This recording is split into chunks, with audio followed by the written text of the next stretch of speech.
And this week we have joining us on the Turn Up For What podcast, talking your Houston Texans straight from the Great British Isles. We're actually talking to a British Texan from Yes, from sir. Houston. How are you? Are you okay? Yeah, I'm fine, thanks. Good morning to you. Yeah, and to you, yeah. So how's for the people that don't know, do you want to give us a bit of background or just your kind of unique pathway Yeah, to becoming a Texan? yeah. I was born and raised in Nigeria. Um, Moved over to the UK when I was around when I was 2011 time. Picked up a bunch of sport. Played everything from rugby to basketball, not American football, to soccer, um, athletics. And then I kind of started watching American football around the age of 16, 17. I was watching the Super Bowl. When I went off to university, uh, picked up the sport, got really involved in the sport. Thought it was the physical side of the sport was something I was really attracted towards. And then a couple of years into my playing career at the university, I was approached by the International Pathway Program. It's a program where they try to get more international players, more players from around the world to come to the league to show that there are some athletes outside the US that are suited for the league, and also to try and grow the brand worldwide. And since then, yeah, I kind of realized that there could have been there was a chance to get to the league. So I've been Yeah. fully focused on that. And do you remember that moment that you signed up at Loughborough University to go and play American football and how that potentially kind of changed the pathway of your entire life, really? Yeah, I mean, when I got to Loughborough, like Loughborough is one of the best sports, probably the best sports university in England. So uh, I went there to mainly focus for my degree, which is mechanical engineering. But also just because I knew it was such a good sports university, I knew I was definitely going to take up a sport of some sort. And I tried out for American football. I tried out for soccer. I tried out for basketball. Did a little bit of athletics. I was going to do rugby, but I kind of fell out of love with rugby by then. And American football was just, at that age, I was bigger and faster than most kids. So the physical aspect of the sport was something that really drew me to it. And they liked me, and I was selected. Originally, funny enough, I was going to. I really wanted to become a tight end. I was a very big Gronk fan back then, but because of a couple of things. A being the fact that I can't really catch that well, and Yeah. B being the fact that the team didn't really have a tight end in their package. I was kind of moved over to defensive line, and never looked back since. Okay. And I saw on your LinkedIn you're a bit of a car guy. So moving to Texas, have you managed to get yourself a car being a mechanical engineer? Yeah, not yet. No. I'm still in the process of sorting out some Okay. administrative things from behind the scenes. Right. But yeah, once I get settled in, I've already got a couple of numbers of some dealerships, and I know the team's definitely going to help me with that respect. So definitely start looking as soon as I can. Well, that's it. I'm sure you probably noticed as soon as you got there the size of the cars and everything like that. And how's that been? Or have you seen any Yeah. of Houston, or you just been hotel practice field? So yeah, right now it's kind of been hotel practice field most days. Couple times I've been out with my teammates, but I'm with the team as well. But apart from that, I haven't really had the chance to explore the city too much, and that's something I really look forward to doing once I'm a bit more about. But just in terms of the size of the country, I mean, it's not just the cars; it's everything. To be honest, the houses, the roads, the portion sizes, everything is basically just a bigger version of how it is in back in the UK. Yeah, I've been about 7 or 8 times, and I'd say let it grow on you. I think it's a Yeah, place from like first glance. It probably doesn't necessarily worry you. It's not going to necessarily be scenery, but I think when you get to meet the yeah, people, when you get yeah, around town, you'll fall in love with the place. I think there you'll like it. yeah, for sure. I mean, everyone I met so far have been very, very welcoming. So it's been great from that aspect. And how are you settling into the D line room? Because you've got obviously guys like Roy that came in and really wowed everyone last year. Well, Yeah, played well beyond his slate. And they've obviously got guys like Jerry Hughes that have seen everything and yeah. done it. How you fit in that room with a new defensive line coach this year for the team as well? I mean, it's great. It's great. I really love what it is we're trying to do here. Where we've got new kind of like new philosophies with Coach JC, and everyone has a clear mentality and a clear goal of what we need to do on every single play. So yeah, it's really great. The vets have been amazing. This is the highest level of football I and anyone else is ever going to play. So there's kind of been an integrating period for me, especially. Uh, so the vets have been really, really. They've gone above and beyond to make sure the integration period isn't too long, and as you do a rep, because that's what the league is about. Like, just kind of learning on the move. You don't really have time to for everything else around you to stand still and then try to catch up. You kind of have to try and learn on the move.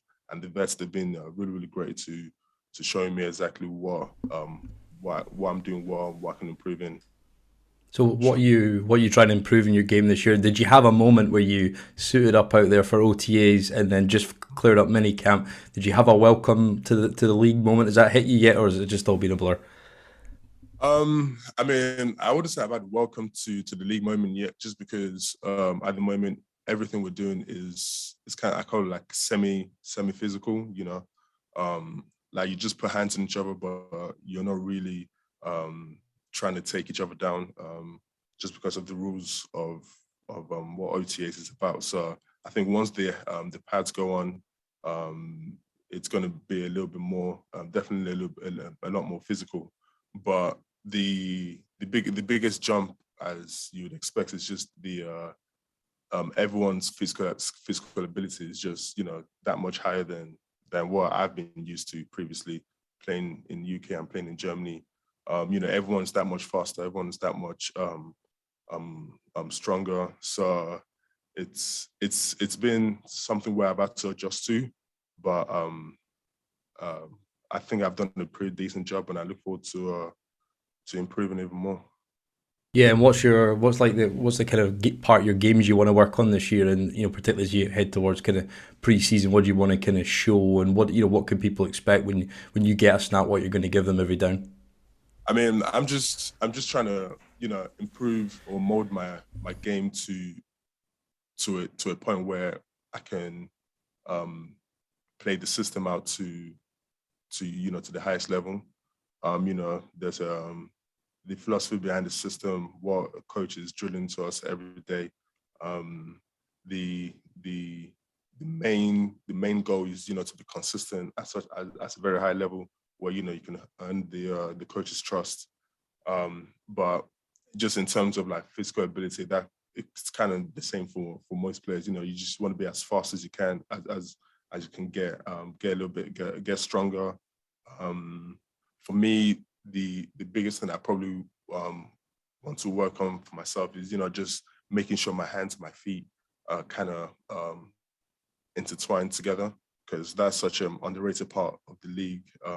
If your hands and your feet are singing along to the same tune, it just makes this a whole lot easier. So over the next month that we have, I'm going to go away, do some work on that, and hopefully by the time I come back, there'll be a major difference. Yeah, so what's the plan for you right now then? You've just kind of finished up mini camp. I take it you'll just be in the. Are you going to eat, sleep, and live in the practice facility until training camp rolls around? What's your plans? So yeah, the plan at the moment was still OTAs. I think today's the last day of OTAs, of minicamp rather, and we have the rookies are staying behind, staying back for a week to kind of catch up in the gym, to try and get a little bit a little bit extra. And I'm actually going to go back to the UK for about a week or two, um, see my friends, see my family, kind of um, like detox a little bit, reset the mind, and then I'll be back here a couple of weeks earlier, trying to not just work on what I've said, but also get used to the heat, to the humidity down here. So hopefully by the time training camp gets rolling, I'll be ready to hit the ground running. So I remember being in Houston in November. It was actually the day the Astros won the World Series, and that was probably one of the hottest days I could remember being in. And so I know August is I've never experienced it in August, but I can imagine it'll take its toll on you. In terms of just like acclimatizing to the league, obviously there's been some guys from the international program. F.A. Abada was obviously at the Bills last year, and obviously you've come in with effectively your own kind of rookie class across the AFC South. Do you kind of keep in touch with those guys, and have you had any kind of any contact with Abada, Jack Crawford, and these guys that have kind of tread that path before you? Yeah, I mean, definitely keep in contact with the guys that have also been allocated to teams this year. We've got a group chat where we're constantly talking to each other, not just about things happening on the field, but also the things happening off the field, because that's a whole journey in itself. And then obviously the guys from last year and FA, I haven't actually been able to get in contact with him personally, but I'm expecting to see him in England in a couple of weeks. But yeah, he's definitely someone that I look up to. Just the journey he's had. We've had very similar journey, both being Nigerian born, being raised in the UK, and then coming here at a later stage. So his journey is definitely something I'm going to be able to take notes from. And yeah, once I see him in person, I've got a few questions for him. Yeah, and I think we found out the third or fourth of May. Where were you sitting? What were you doing the moment you found out you were going to have the chance to play in the league, and not only that, become a Houston Texan? Yeah, so I mean, I was in my kitchen with my mum and my brother. We kind of had a scheduled call with the scouts over at the program, and yeah, I was just ecstatic.